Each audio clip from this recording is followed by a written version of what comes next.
আমি তোমার কাছে একটা প্রশ্ন করব, এই প্রশ্নটা আমার মাথায় ধরছে না, বলতে পারবা? আরে তোমার মাথায় ঝালাই মেশিন দিয়ে ঝালাই দিলেও তো ঝালাই ধরবে না, বলো আবার কি প্রশ্ন করবা উল্টাপাল্টা। আমার মাথায় বলে ঝালাই দিলেও ধরবে না নাকি? আচ্ছা চ্যাট জিপিটি বলো, মশা যখন আমাদের কামড়ায় তখন রক্ত খায় না শরবত খায়?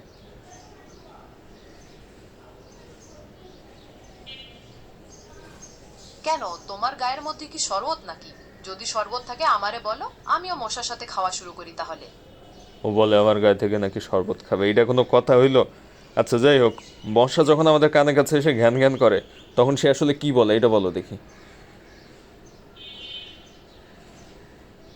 আরে মশা তো কিছু বলে না, ওইটা মশার ইঞ্জিনের শব্দ। অনেকে আবার বলে এটা মশার অ্যালার্ম। তার খাওয়া শেষ হয়ে গেলে অ্যালার্ম বাজে এবং সে বুঝতে পারে যে খাওয়া শেষ। আমরা চড় মারার আগেই যাতে পালিয়ে যেতে পারে সে কারণেই এই অ্যালার্মটা ব্যবহার করে। বুঝলাম এটা অ্যালার্ম, কিন্তু আগে তো জানতাম না যে মশার আবার কোনো অ্যালার্ম আছে।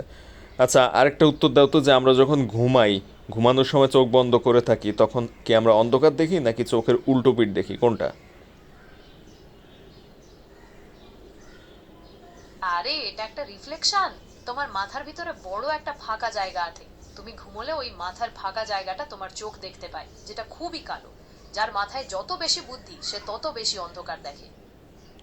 এটা আবার কি নতুন গবেষণা করে বের করে বললো মনে হয়। আপনার কোন বন্ধু ঘুমালেই সব অন্ধকার দেখে, তাকে মেনশন দিয়ে জানিয়ে দিন তার মাথার ভিতরে সব ফাঁকা কালো জায়গা, তাই অন্ধকার দেখে। এরকম আরও ভিডিও পেতে অবশ্যই ফলো দিবেন এই পেজটা। আর বন্ধুকে কিন্তু মেনশন দিবেন মাস্ট বি, যার ঘুমালে অন্ধকার দেখে, মাথার মধ্যে বড় ফাঁকা জায়গা আছে কালো, তাকে। আরে মেনশন তো আমি তোমারে দিব, কারণ তোমার মাথার ভিতরে যতটা ফাঁকা আছে ততটা তো আর কারো নেই। আমারও বলে মেনশন দিবে সে। আপনার সেই বন্ধুকে অবশ্যই মেনশন দিবেন, আর পেজটা কিন্তু ফলো দিতে ভুলবেন না।